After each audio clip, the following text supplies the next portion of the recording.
إلى يوم الدين. أما بعد فأعوذ بالله من الشيطان الرجيم من همزه ونفخه ونفثه. بسم الله الرحمن الرحيم.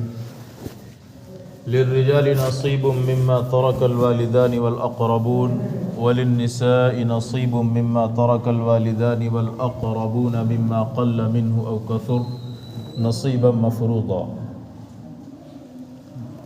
وقال النبي صلى الله عليه وسلم تعلموا الفرائض والقرآن وعلموا الناس فإني مقبول. ساؤنڈ ذرا بڑھا دیجیے.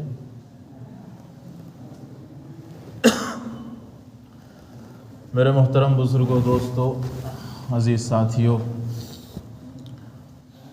اللہ رب العزت نے مسلمانوں کے ذمے دو طریقے کے اعمال کو ان کے اوپر لازم کیا ہے. اگر ان کو کیٹیگری میں بانٹا جائے، کیٹیگرائز کیا جائے، تو ایک قسم وہ ہے کہ جو مسلمانوں کی دنیاوی زندگی سے وابستہ ہے، اور دوسری قسم عبادت کی وہ ہے کہ جو مسلمانوں کے مرنے کے بعد شروع ہوتی ہے.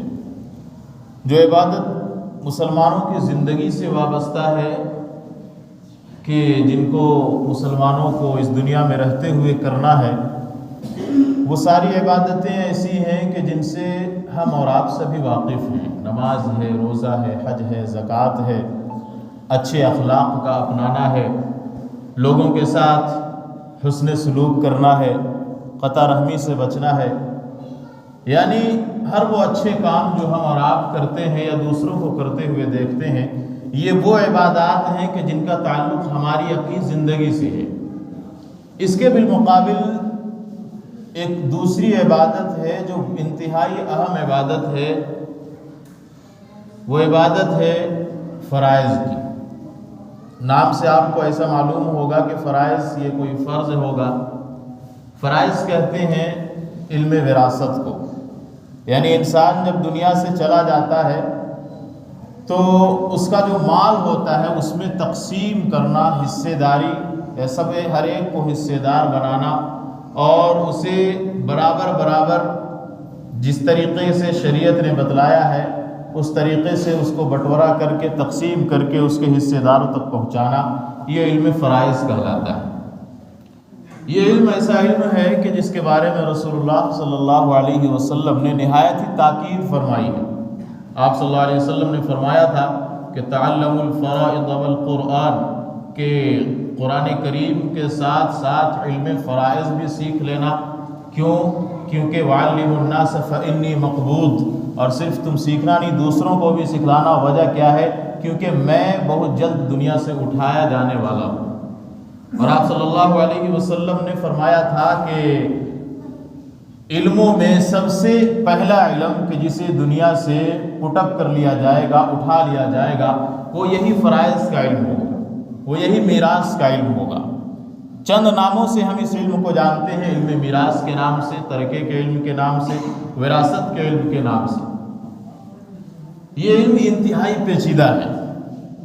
دوسرے جو علوم ہیں، چند مسائل آپ سیکھ لیں تو آپ اس علم کو، اس عبادت کو انجام دے سکتے ہیں. نماز پڑھنے کے لیے چند باتوں کا جاننا ضروری ہے، حج کرنے کے لیے چند باتوں کا جاننا ضروری ہے. اسی طریقے سے روزہ رکھنے کے لیے چند احکام ایسے ہیں کہ جن کے جاننے کے بعد آپ روزہ رکھ سکتے ہیں اور آپ کا روزہ صحیح بھی ہو سکتا ہے. لیکن علم فرائض ایسا علم ہے کہ جو ہمارے اور آپ جیسے ہم جیسے لوگوں کے بس کی بات نہیں ہے. بڑے بڑے علماء اور مفتیان کرام باضابطہ اس کا کورس کرتے ہیں. انتہا سے زیادہ پیچیدگیوں سے بھرا ہوا یہ مسئلہ علم فرائض کہلاتا ہے. باضابطہ طور پر علماء کے جو نصاب ہیں، ان نصابوں میں یہ کتاب ایک سراجی کے نام سے پڑھائی بھی جاتی ہے. پھر بعد میں جو حضرات افتاء کرتے ہیں دوبارہ ان کو وہ کتاب پڑھائی جاتی ہے. یہ مسئلہ اتنا پیچیدہ ہے کہ آپ سپوز کر لیں کہ آپ کے 4 بال بچے ہیں، آپ کی اولاد 4 ہیں، ان میں سے 2 بچے ہیں اور 2 بچیاں ہیں، تو ان کو تقسیم کس طریقے سے مال میں سے کیا جائے گا، کتنا حصہ کسے دیا جائے گا. اب یوں تو کہنے کو انسان جو ہے یوں سمجھ لے کہ بھائی 50% ہم دے دیں گے، تو ایسا نہیں ہے، بلکہ شریعت نے اس کی بھی تفصیل بیان کی ہے۔ اچھا، پھر بھائی بہنوں کی بھی قسمیں ہوتی ہیں۔ بہن کی اور بھائی کی جو قسمیں 3 طریقے سے ہیں۔ ایک تو عینی بھائی ہوتے ہیں کہ جن کے ماں باپ دونوں ایک ہوتے ہیں، عینی بھائی بہن۔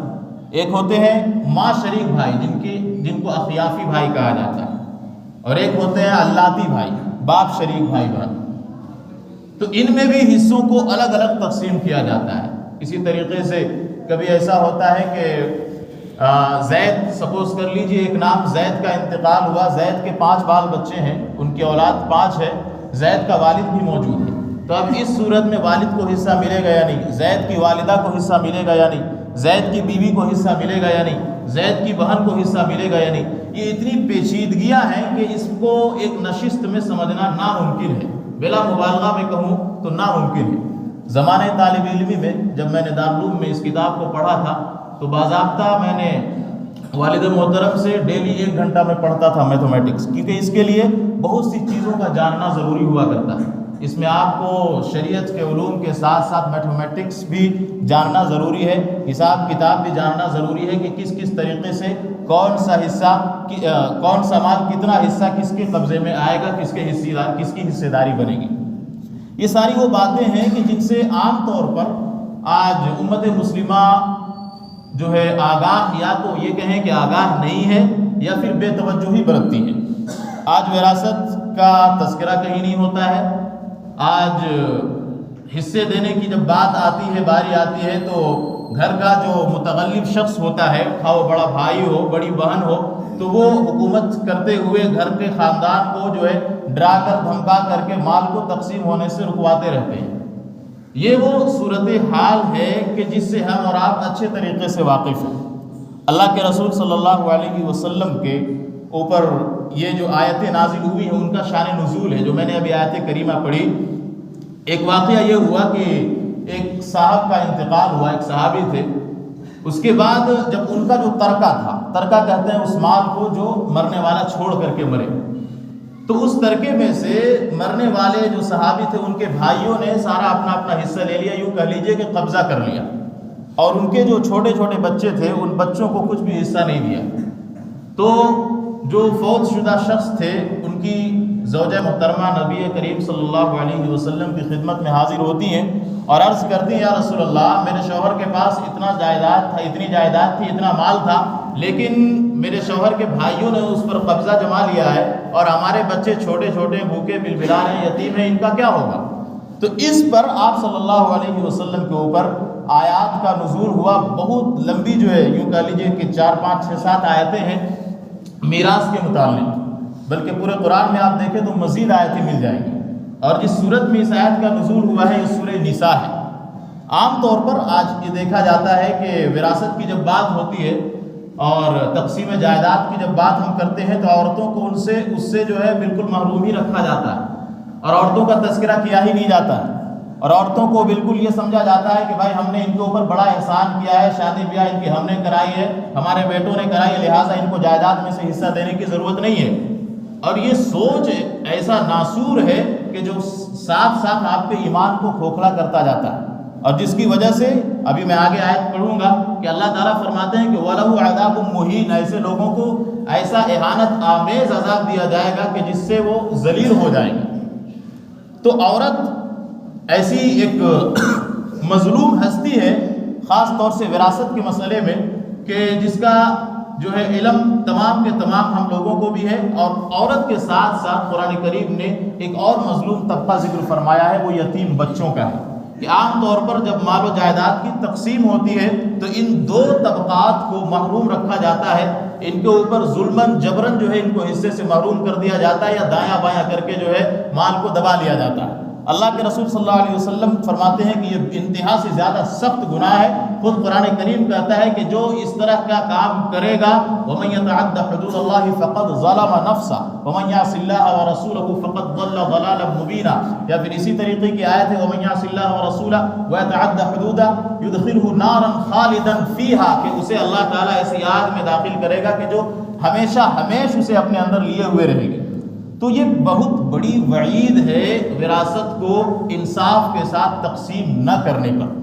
میں یہ عرض کر رہا تھا کہ جب وہ زوج محترمہ فوت شدہ صحابی کی جب آتی ہے رسول اللہ کے پاس، تو اللہ تعالیٰ نے آیت نازل فرمائی للرجال نصیب مما ترک الوالدان والاقربون، کہ مردوں کے لیے حصہ ہے مما ترک الوالدان، اس مال میں سے کہ جو اس کے جو ہے ماں باپ چھوڑ کر کے جائیں، والاقربون یا قریبی رشتہ دار چھوڑ کر کے جائیں۔ پھر دوسری جگہ اسی میں آگے جب آیت چلتی ہے آنورڈ، تو وللنساء نصیب مما ترک الوالدان والاقربون، کہ عورتوں کے لیے بھی حصہ ہے اسی مال میں سے کہ جو ماں باپ چھوڑ کر جا رہے ہیں یا قریبی رشتہ دار چھوڑ کر جا رہے ہیں۔ قرآن کریم کی یہ عادت نہیں ہے کہ ایک ہی طرح کے الفاظ کو دوبارہ ریپیٹ کرے فوراً۔ آپ دیکھیں تو للرجال اور للنساء کو چھوڑ ہٹا دیں تو بالکل نصیب مما ترک الوالدان والاقربون بالکل سیم ہے۔ ایک تو پہلے للرجال نصیب مما ترک الوالدان والاقربون وللنساء نصیب مما ترک الوالدان والاقربون۔ کیا ضرورت تھی اللہ تعالیٰ کو یہ آیت اتنی لمبی کرنے کی؟ صرف یہ بھی کہہ سکتا تھا للرجال وللنساء نصیب مما ترک الوالدان والاقربون، لیکن اللہ نے یہ نہیں کہا۔ گویا یہ بتلایا ہے کہ مرد کا جتنا حق ہے وراثت کے اندر، عورت کا بھی اتنا ہی حق ہے وراثت کے اندر۔ آگے قرآن کریم گویا ہوتا ہے مما قل منہ او کثر، وراثت کا جو مال ہے آپ دنیا سے جا رہے ہیں چھوڑ کر کے، وہ 2 کمروں کا گھر ہی کیوں نہ ہو، 1 بیگھہ زمین ہی کیوں نہ ہو، مما قل منہ او کثر، خواہ وہ کم ہو یا زیادہ ہو، ان سبوں کا حصہ اس میں بنے گا، اور یہ حصے داری آپ کی ذمہ داری ہے کہ آپ برابر برابر تقسیم کرنے کی وصیت کریں۔ ایک بات یہ سمجھ لیجئے کہ رسول اللہ صلی اللہ علیہ وسلم کے افعال کو، اقوال کو اور تقریرات کو حدیث کہا جاتا ہے۔ اسی طریقے سے جو عبادت ہم کرتے ہیں وہ یا تو رسول اللہ کے افعال سے ثابت ہیں، یا اقوال سے ثابت ہیں، یا تقریرات سے ثابت ہیں۔ تو افعال بھی ہمارے لیے حجت ہیں۔ افعال یعنی جو کام رسول اللہ نے کیا ہے، اقوال جس کو جو ہے آپ صلی اللہ علیہ وسلم نے کہہ کر کے بتلایا ہے، اور تقریرات یہ تاکیدات بھی آپ کہہ سکتے ہیں کہ بالکل تاکیدی طور پر فرمایا کہ یہ کرو یہ نہ کرو، یہ کرو یہ نہ کرو، do this and do not do this, یہ کرو یہ نہ کرو۔ تو یہ جو تیسرا درجہ ہے یہ انتہا سے زیادہ تاکید کو اپنے اندر لیے ہوئے، یعنی انتہا سے زیادہ سخت معاملہ ہے، اس کے نہ کرنے پر انتہا سے زیادہ سخت گرفت ہوگی۔ اور یہی تیسرا طبقہ جو ہے، یہ تیسرا طریقہ جو ہے، یہ وراثت کے معاملے میں اللہ تعالیٰ نے اختیار فرمایا۔ فرماتا ہے یوصیکم اللہ فی اولادکم للذکر مثل حظ الانثیین، کہ اللہ تعالیٰ تمہیں وصیت کر رہا ہے، گویا تاکید کر رہا ہے۔ کس چیز کی تاکید کر رہا ہے؟ وراثت کی تاکید کر رہا ہے، یعنی مالوں کو کھانا نہیں ہے تمہیں، مالوں کو جو ہے ہڑپنا نہیں ہے، بلکہ تقسیم کا جو طریقہ کار قرآن نے بتایا ہے، انداز بیان بھی آپ دیکھیں، یوصیکم اللہ فی اولادکم للذکر مثل حظ الانثیین، کہ مرد کا جو حصہ ہے 2 عورتوں کے برابر ہے۔ بنیاد اور پیمانہ جو ہے عورتوں کو قرار دیا۔ یہ بھی قرآن کہہ سکتا تھا کہ للانثی مثل نصف حظ الذکر، کہ عورت کا جو حصہ ہے وہ مرد کے آدھے حصے کے برابر ہے، لیکن بالکل بدل دیا تعبیر کو، اسلوب کو قرآن نے، اور یہ کہا کہ للذکر مثل حظ الانثیین، 2 عورتوں کا جو حصہ ہے اس کے بالمقابل، اس کے برابر حصہ جو ہے مرد کو ملے گا۔ یہ انداز بیان ہے۔ بہرحال میں یہ عرض کر رہا تھا، آگے قرآن کریم نے اس کو ایکسپلین کیا اور بتایا کہ ان الذین یاکلون اموال الیتامی، جیسا کہ میں نے عرض کیا کہ 2 طبقات ایسے ہیں جو مظلوم ہیں اس معاملے میں، ایک تو عورت کا طبقہ ہے اور ایک یتیم بچوں کا طبقہ ہے۔ اللہ فرماتا ہے کہ جو لوگ یتیموں کے مال کو کھاتے ہیں ظلم و جبر کرتے ہوئے، بھائی کسی کا مال آپ لیں گے تو ظلم کرتے ہوئے لے رہے ہیں، انما یاکلون فی بطونہم نارا وسیصلون سعیرا، یاد رکھیں وہ لوگ کہ وہ اپنے پیٹوں میں وہ مال نہیں ڈال رہے، بلکہ یاکلون فی بطونہم نارا، اپنے پیٹوں میں وہ آگ ڈال رہے ہیں، آگ کا لقمہ ان کے پیٹوں کے اندر، ان کے حلق کے اندر جا رہا ہے۔ وَسَيَصْلَوْنَ سَعِيرًا، اور ان قریب وہ سعیر میں داخل ہو جائیں گے، جہنم میں داخل ہو جائیں گے۔ کس کی پاداش میں؟ وراثت کے تقسیم نہ کرنے کی پاداش میں۔ وَلْيَخْشَ الَّذِينَ لَوْ تَرَكُوا مِنْ خَلْفِهِمْ ذُرِّيَّةً ضِعَافًا خَافُوا عَلَيْهِمْ فَلْيَتَّقُوا اللَّهَ وَلْيَقُولُوا قَوْلًا سَدِيدًا۔ اور مرنے والا جب چلا جاتا ہے تو جو تقسیم کر رہے ہیں ان کو بھی اس بات کا خوف رہنا چاہیے اپنے دلوں کے اندر کہ برابر برابر تقسیم کریں. فَلْيَتَّقُوا اللَّهَ وَلْيَقُولُوا قَوْلًا سَدِيدًا، اور جو ہے اللہ سے ڈرتے بھی رہیں. اور جب وَإِذَا حَضَرَ الْقِسْمَةَ أُولُو الْقُرْبَى، کئی دفعہ ایسا ہوتا ہے قرآن کریم چونکہ ہر طرح کے لوگوں سے مخاطب ہوتا ہے، تو کئی دفعہ ایسا ہوتا ہے کہ مرنے والا جو شخص بلینئر تھا، کروڑ پتی تھا، اس کے پاس اموال اور جائیداد جو ہے کہ فراوانی تھی. بعض لوگ جب مرتے ہیں تو ان کے مال اتنے زیادہ ہوتے ہیں کہ تقسیم کرنے والے بیچارے پریشان ہو جاتے ہیں. تو ایسے لوگوں کے پاس نوکر چاکر بھی ہوتے ہیں، کچھ قریبی رشتہ دار وہ بھی ہوتے ہیں کہ جن کا شرعی طور پر جو ہے حصہ داری جن کی نہیں بنتی. جب اس طرح کے لوگ آ جائیں تو قرآن کہتا ہے وَإِذَا حَضَرَ الْقِسْمَةَ أُولُو الْقُرْبَى وَالْيَتَامَى فَارْزُقُوهُم مِّنْهُ وَقُولُوا لَهُمْ قَوْلًا مَّعْرُوفًا، کہ کچھ ان میں سے انہیں بھی آپ کو دے دینا چاہیے. لیکن یہ بھی یاد رہے کہ یہ حکم استحباباً ہے، آپ دیں تو اچھی بات ہے، یا پھر قولوا لهم قولا معروفا، اچھے طریقے سے اگر آپ کے پاس آپ کو دینے کا ارادہ نہیں ہے، آپ کا اختیار ہے، تو آپ اس کے ساتھ نرمی کے ساتھ جو ہے بات کریں کہ بھائی میرے پاس خود ہی نہیں ہے، میں خود ہی پریشان حال ہوں، ابھی جو پیسے مجھے ملنے والے اس سے مجھے فلاں جگہ قرض ادا کرنا، قرض جو بھی آپ اچھے طریقے سے اس کو جو ہے بات اس کے سامنے اپنی بات پیش کر کے اس کو اچھے طریقے سے رخصت کر دیں. لیکن بہتر یہ ہے کہ اسے بھی کچھ دے دیا جائے. یہ تو قرآن ان لوگوں کے بارے میں کہہ رہا ہے کہ جو شرعی طور پر حقدار نہیں ہیں، اور جو حقدار ہیں، ہمارا تو حال یہ ہے کہ جو حقدار ہیں ہم ان کا بھی حق مارے ہوئے ہیں. قرآن کہتا ہے یوصیکم اللہ فی اولادکم للذکر مثل حظ الانثیین، پھر پورا طریقہ بتایا ہے. فإن كن نساء فوق اثنتین فلہن ثلثا ما ترک، کہ اگر تو عورتیں ہوں وراثت میں، وارث میں جو ہے مرنے والے کی بیٹیاں ہوں 2 سے زیادہ، فلہن ثلثا ما ترک، تو باپ کے مال میں سے 2/3 ان کو ملے گی. 30 روپے ہے سمجھنے کے لیے تو 20 روپے ان کو دیا جائے گا.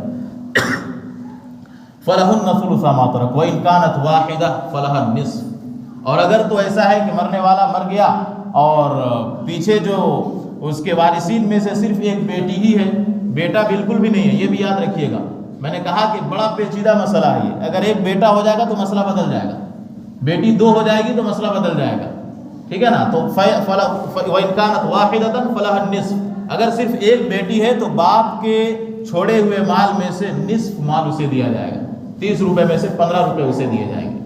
وَإِن كَانَتْ وَاحِدَةً فَلَهَا النِّصْفُ فَلَهُ الثُّلُثَانِ مِمَّا تَرَكَ إِن كَانَ لَهُ وَلَدٌ. اس طرح کی اچھا اسی طریقے سے اور بھی آگے قرآن کہتا ہے کہ اگر تو لڑکے بھی ہوں لڑکیاں بھی ہوں، دونوں طریقے کے اولاد موجود ہوں، نر بھی ہو اور مادہ بھی ہو، تو پھر اس میں اللہ تعالیٰ نے فرمایا کہ للذکر مثل حظ الانثیین، کہ 20 اگر 100 روپے ہیں اور آپ کے جو ہے 2 لڑکے ہیں اور 3 لڑکیاں ہیں، تو اس میں سے جو حصہ لڑکیوں کو ملے گا اس سے ڈبل حصہ جو ہے لڑکوں کو ملے گا. یہ طریقہ ہے. مثال کے طور پر 20 روپے لڑکے کو مل رہا ہے تو لڑکی کو 10 روپے ملے گا.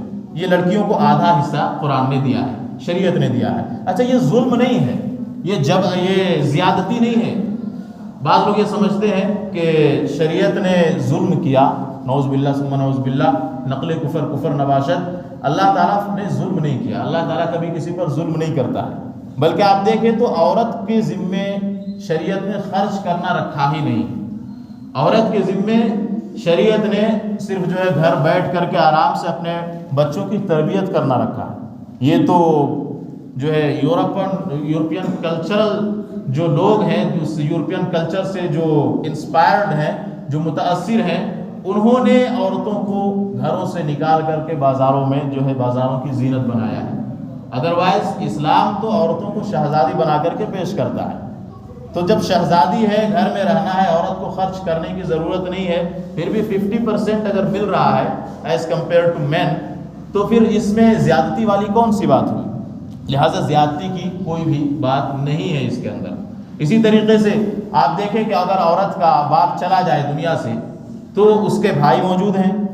اب جو ہے اگر بھائی کو مال میں سے ڈبل حصہ ملا، عورت کو سنگل حصہ ملا، تو اب عورت کو اختیار ہے، وہ چاہے تو بالکل اپنا حصہ اسٹاک کر کے رکھ سکتی ہے، محفوظ کر کے رکھ سکتی ہے. ہاں یہ ہے کہ اگر تو بھائی پریشان حال ہو بیچارے خود ہی، تو پھر اسے بھی خرچ کر لینا چاہیے. لیکن بہرحال اس کا نکاح کرنا، اس کی شادی میں جو اخراجات ہوتے ہیں وہ سارے کی ساری ذمہ داری کن کی ہے؟ بھائیوں نے لی رکھی ہوتی ہے، بھائی لیتے ہیں۔ خود رسول اللہ علیہ السلام نے فرمایا کہ جو شخص جس کی 3 بہنیں ہوں اور وہ اپنی 3 بہنوں کو جو ہے تربیت اچھی دے اور اس کے بعد ان کا نکاح کرا دے تو میں اس کے لیے جنت کی ضمانت لیتا ہوں۔ صحابہ رضی اللہ عنہ نے عرض کیا یا رسول اللہ اگر کسی کی 2 ہی بہنیں ہوں؟ تو آپ صلی اللہ علیہ وسلم نے فرمایا اگر کسی کی 2 بہنیں ہوں ان دونوں کی اچھی تربیت کرے اور نکاح کرا دے تو بھی میں اس کے لیے جنت کی ضمانت لیتا ہوں۔ پھر کسی صحابی نے عرض کیا ہمت کرتے ہوئے کہ یا رسول اللہ اگر کسی کی 1 ہی بہن ہو؟ تو آپ صلی اللہ علیہ وسلم نے فرمایا کہ اگر کسی کی 1 ہی بہن ہو وہ اس بہن کا نکاح کرا دے، اس کی تربیت اچھے طریقے سے کرے تو میں اس کے لیے جنت کی ضمانت لیتا ہوں۔ یہ ترغیب اللہ کے رسول صلی اللہ علیہ وسلم نے دی، اپنے بہنوں کی پرورش کی، اپنے بہنوں کی نگہداشت کی، ان کے پرورش و پرداخت کی، ان کے براٹ اپ کی، ان کے خیال رکھنے کی۔ تو خلاصہ یہ ہے کہ عورتوں کی ذمہ داری خرچ کرنے کی چونکہ ہے نہیں، اسی لیے شریعت نے ان کو حصے میں آدھا قرار دیا ہے۔ اسی طریقے سے قرآن کریم نے مزید آگے جو ایکسپلین کیا ہے کہ والدین کا بھی حصہ ہوتا ہے۔ آج مرنے والا اگر مر رہا ہے تو ماں باپ جو بیچارے بوڑھے ہیں ان کو تو ان کے پوتے پوتیاں پوچھتے ہی نہیں ہیں، کوئی ان سے سروکار ہی نہیں ہوتا، جبکہ خود قرآن کہتا ہے کہ ان کی بھی حصے داری بن سکتی ہے۔ مختلف شکلیں ہیں، شکلوں کو میں ابھی یہاں بیان بھی نہیں کر سکتا ہوں کیونکہ بہت تفصیل طلب ہیں، اور میں نے جیسا کہ عرض کیا کہ علماء کرام سے اس کے لیے رجوع کرنا چاہیے۔ خلاصہ یہ ہے کہ میرا مقصد یہ تھا کہ تذکر دہانی ہو جائے، یاد دہانی ہو جائے کہ آج اس معاملے کو ہم بالکل سرد خانے میں ڈال گئے ہیں، یعنی اس پہ ہمارا بالکل ڈسکشن ہوتا ہی نہیں ہے، جائیداد تو تقسیم ہوتی ہی نہیں ہے۔ خصوصاً آپ دیکھیں گے تو یہ سب کانٹیننٹ ہے جو انڈیا، پاکستان، بنگلہ دیش، یہ جو بر اعظم کہلاتا ہے، اس علاقے میں وراثت کی تقسیم ہی نہیں ہوتی ہے۔ 20 سال تک یوں ہی پڑے ہوئے ہیں، پردادا چلا گیا، دادا چلا گیا، باپ آ رہا ہے تو پردادا کا مال تقسیم ہو رہا ہے، اور پھر اس وقت جو ہے قبر سے پھر کیا ہے مردے اکھڑنے لگتے ہیں کہ یہ اس کا بھائی تھا، وہ اس کا چچا تھا، وہ اس کی بہن تھی، وہ سارے پھر نکلتے ہیں، پھر کیس مقدمہ چلتا ہے، خواہ مخواہ میں جو ہے پھر پریشان ہوتے ہیں، آپس ہی میں جو ہے لڑتے بھیڑتے ہوئے جو ہے مال کا بھی خرچ ہو رہا ہے، وقت کا بھی ضیاع ہو رہا ہے، اور کورٹ کچہریوں کے چکر اور دورے پڑتے رہتے ہیں۔ تو یہ کیوں ہوتا ہے؟ چونکہ شریعت کی بات کو ہم مانتے نہیں۔ شریعت کہتی ہے کہ جیسے ہی مرنے والا جب مر جائے تو اس کے مال میں سے تقسیم کر دو۔ بعض لوگ یہ سمجھتے ہیں کہ بھائی تقسیم کرنا یہ تو فتنے کی نشانی ہے، اگر ابھی والد صاحب کی وفات ہوئی، اگر ہم ابھی تقسیم کرتے ہیں تو چند طرح کی باتیں نکلیں گی کہ یہ سامان مجھے چاہیے، یہ گھر مجھے چاہیے، یہ کاروبار مجھے چاہیے۔ نہیں، ابھی تھوڑا سا فتنہ ہو تو ہو، لیکن فتنے کی بات ہی نہیں ہونی چاہیے۔ اگر تو آپ شریعت کے مطابق اس کو تقسیم کریں گے تو پھر فتنہ کیسا؟ جو وقت گزرتا جائے گا وہ ناسور بنتا چلا جائے گا، وہ زخم گہرا ہوتا چلا جائے گا۔ پھر آپ نے کہتے ہوئے سنا ہوگا بہت سے لوگوں کو کہ یہ ہمارے والد صاحب کا مکان تھا لیکن ہمارے بڑے بھائی نے قبضہ کر لیا۔ عام طور پر یہی ہوتا ہے کہ گھر کا جو بڑا ہوتا ہے وہی قابض ہو جاتا ہے کہ بھائی میں نے والد صاحب کی بہت مدد کی ہے، میں نے والد صاحب کی بڑی خدمت کی ہے، لہٰذا یہ حصہ ہمارا ہے۔ یاد رکھیے یہ حصہ شرعی طور پر بنتا نہیں ہے بڑے لڑکے کا، تو لڑکا ہوتا ہے، خواہ وہ بڑا ہو یا چھوٹا ہو یا منجلا ہو، لڑکی ہوتی ہے، بڑی ہو یا چھوٹی ہو، منجلی ہو، یا پھر وہ علاقی ہو، اخیافی ہو، یا پھر آئینی ہو۔ ہاں یہ ہے کہ شریعت کے بتائے ہوئے طریقے پر ان کو مال تقسیم کرنا چاہیے۔ بعض لوگ یہ سمجھتے ہیں کہ شادی بیاہ میں اپنی بیٹی پر ہم نے بڑا خرچ کر رکھا، بھائی اس نے تو کہا نہیں تھا آپ کو بارات بلانے کے لیے 70 80، اور اس نے تو کہا نہیں تھا کہ آپ جہیز میں اتنے سامان دیں، اور اگر بالفرض کہا بھی تھا تو یہ تحفہ ہوگا آپ کی طرف سے، اور تحفہ ساروں کو دینا ضروری ہے۔ بعض لوگ یہ کرتے ہیں کہ چند اپنی بیٹیوں میں، بعض لوگ بہت ریئر کیس ہے، یہ شاذ و نادر ہوتا ہے کہ نظر انداز کرتے ہیں بعض بیٹیوں کو بعض بیٹیوں پر، یعنی اگنور کرتے ہیں اور دو نظری کرتے ہیں، آپ یوں کہہ لیجیے ڈسکریمنیشن ہوتا ہے کہ بعض کو تو بڑا اچھا انعام سے نوازتے ہیں، ہر طریقے سے ہمیشہ ان کا خیال رکھا جاتا ہے، اور بعض کا خیال بالکل بھی نہیں رکھا جاتا۔ اسی طریقے سے بیٹوں میں ہے کہ بعض کا خیال رکھا جا رہا، بعض کا نہیں رکھا جا رہا۔ اللہ کے رسول صلی اللہ علیہ وسلم کے پاس ایک صحابی آئے، انہوں نے عرض کیا یا رسول اللہ مجھے جو ہے میں نے ایک غالباً گھوڑا تھا یا گدھا تھا، اس نے جو ہے اپنے بیٹے کو صدقہ ہدیہ دیا۔ اللہ کے رسول صلی اللہ علیہ وسلم نے فرمایا تمہارے جو باقی بچے ہیں ان کو بھی تم نے ہدیہ دیا ہے؟ تو صحابی نے عرض کیا یا رسول اللہ میں نے نہیں دیا۔ اللہ کے رسول نے فرمایا تو یہ ناانصافی ہے، یہ ظلم ہے، واپس لو۔ اگر تو آپ تحفہ دے رہے ہیں تو ساروں کو برابر دیں، اور اگر تو آپ ہدیہ دے رہے ہیں تو ساروں کو برابر دیں۔ یہ تحفہ میں آئے گا، یہ ہدیہ میں آئے گا، اس کا ترکے سے اور مال وراثت سے کوئی بھی تعلق نہیں ہے۔ یہ بات ہمیں ذہن میں رکھنی چاہیے۔ اور جو مال کا آج زمینوں کی لڑائی آپ دیکھیں نا، قبر میں پاؤں لٹک رہا ہوتا ہے لوگوں کا، قبر میں پاؤں ہے، لیکن اپنے آنے والی نسلوں کے لیے وہ لڑتے رہتے ہیں۔ وہ نسلیں کہ مرنے کے بعد شاید قل واللہ بھی پڑھ کر کے نہ بخشے، میری بات آپ کو بری لگے گی لیکن حقیقت یہی ہے، قل واللہ بھی پڑھ کر کے نہ بخشے، ان کے لیے باپ اپنی آخرت اور عاقبت برباد کر رہا ہے۔ آج ایک بڑا چلن یہ ہو گیا کہ اگر کسی کی زمین کسی کے نام سے اڑ گئی وہ اسے اپنا سمجھ لیتا ہے۔ خدا کی قسم قیامت میں پوچھ ہوگی، صرف جو ہے نام پہ چڑھ جانے کی وجہ سے آپ کی زمین آپ کی نہیں ہوگی۔ اگر تو شرعی طور پر وہ زمین کسی دوسرے شخص کی ہے تو آپ کی ذمہ داری بنتی ہے، چونکہ جس ملک میں رہتے ہیں، دنیا کا بھی ایک قانون ہے، آپ کے ملک کا بھی ایک قانون ہے کہ آپ اس کے نام سے اسے رجسٹر کریں۔ یہ نہیں کہ آپ اس کا گھر توڑوا دیں، اس کے جو ہے مکانات کو اجڑوا دیں اور اس میں پھر اپنا قبضہ جما لیں، یہ بالکل غلط طریقہ ہے۔ یہ چھوٹا سا ٹکڑا زمین کا ہم لے کر کے جانے والے نہیں ہیں۔ اللہ کے رسول علیہ السلام نے فرمایا تھا آج سے 1400 سال پہلے ہی کہ اگر کسی نے ایک بالشت زمین کسی دوسرے کی زمین قبضے میں لی تو 7 زمینیں ہیں، ان 7 تہوں کو اللہ تعالیٰ قیامت کے دن اس کے اوپر یہ الٹا کر کے رکھ دیں گے۔ آپ سوچیں کہ ہم کس قدر گناہ میں پڑتے جا رہے ہیں نادانستہ طور پر۔ آج جو ہوس ہے مال کا، یہ کیوں ہے؟ ہم اور آپ کی وفات تو چند دنوں بعد ہو جائے گی، مان لیجیے 60 سال 70 سال، حد سے زیادہ 80 سال، اپنے والد اپنے اولاد کے لیے ہم لڑتے جھگڑتے ہیں۔ لڑیے جھگڑیے، اپنا حق لیجیے، لیکن انصاف کے ساتھ۔ اور ساتھ میں میرے بزرگوں، جیسا کہ میں نے عرض کیا کہ وراثت کے اوپر بالکل بے توجہی ہے۔ وراثت کو تقسیم ہونا چاہیے۔ عام طور پر ایک یہ ہیلا اپنایا جاتا ہے کہ بہنوں سے معاف کرا لیا جاتا ہے، معاف ایسے ہوتا نہیں ہے۔ آپ پہلے بہنوں کو ان کا حق دیجئے، ان کے نام سے رجسٹرڈ کیجئے، اگر زمین ہے تو جو مال بن رہا ہے اس مال کو اس کے ہاتھ میں دیجئے، پھر اگر وہ دے دے تو انسان مانے کہ ہاں اس نے اپنا حق معاف کر لیا۔ یہ کوئی طریقہ نہیں ہوتا کہ ہاں اس نے کہہ دیا۔ بھائی عورتیں بھی مجبور ہوتی ہیں، وہ سوچتی ہیں بھائی باپ کے بعد تو بھائی ہی ہمارا سہارا ہے، کبھی دکھ مصیبت میں بھائی کو ہی ہم پوچھیں گی۔ تو اس طریقے سے اس مجبوری کی وجہ سے عورتیں مجبور ہو جاتی ہیں اور کہتی ہیں چل بھیا معاف کر لیو۔ ایسا نہیں ہوتا ہے۔ شریعت کہتی ہے کہ آپ پہلے اس کے قبضے میں دیجئے، آپ اس کے بعد جب وہ آپ کو واپس کر دے تب مانا جائے گا کہ آپ کی بہن نے وہ حق نہیں لیا ہے، آپ کو ہبہ کر دیا۔ یہ سارے وہ حقوق ہیں کہ جن کے اوپر عام طور پر آج مسلمانوں کی توجہ نہیں ہے۔ اللہ تعالیٰ نے جبکہ یہ فرمایا تھا، اللہ کے رسول صلی اللہ علیہ وسلم نے کہ علم فرائض کو سیکھو اور لوگوں کو سکھلاؤ، یہ انتہا سے زیادہ جو ہے اہم علم ہے، اور اس سے جو ہے لوگوں کے حقوق وابستہ ہے۔ اور یہ علم وہ علم ہے کہ جو مرنے کے بعد شروع ہوتا ہے۔